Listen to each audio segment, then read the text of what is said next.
Hello எல்லாருக்கும் வணக்கம். உங்கள் எல்லாரையும் அரிசி சீரிஸ்க்கு வரவேற்கிறேன். இன்றைக்கி நம்ம என்ன பார்க்க போகிறோம்னா, அரிசியோட ஒரு இன்னோவேட்டிவ் யூஸ். யாரும் யோசிச்சிருக்க மாட்டீங்க. லைக் மில்லில் பார்த்தீங்கன்னா, அரிசியை வந்து உரிக்கும் போது வெளியில் இருக்க உமி விழுகும். இந்த உமி வந்து சில நேரம் நம்ம மில்லை எரிக்கிறதுக்கு யூஸ் பண்ணுறோம், இல்லைனா கீழே போட்டுறாங்க.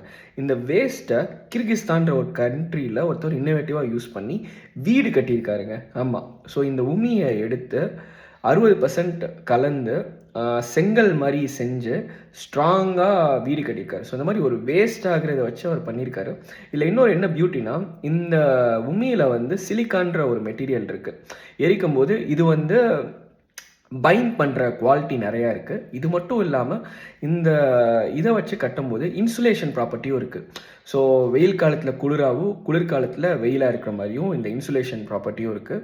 ஸோ இந்த மாதிரி ஒரு யோசித்து பார்க்கும்போது நம்ம கீழே விழுகிற ஒரு மெட்டீரியலை வச்சு அவர் செய்யும்போது இயற்கைக்கும் லைக் ஏன்னா செங்கல்னால் மண் எடுக்கணும், அது இல்லாமல் இந்த வேஸ்ட் ஆகிறத வச்சு அவர் கட்டும்போது நமக்கும் நல்லது இருக்குது. அந்த குளிர் இன்சுலேஷன் ப்ராப்பர்ட்டினால இயற்கையும் பாதிக்காமல் இருக்குது. ஸோ இந்த மாதிரி அரிசியை பற்றி இன்னும் நிறைய தெரிஞ்சுக்கணும்னு நினச்சிங்கன்னா ஃபாலோ பண்ணிக்கோங்க. பாய்.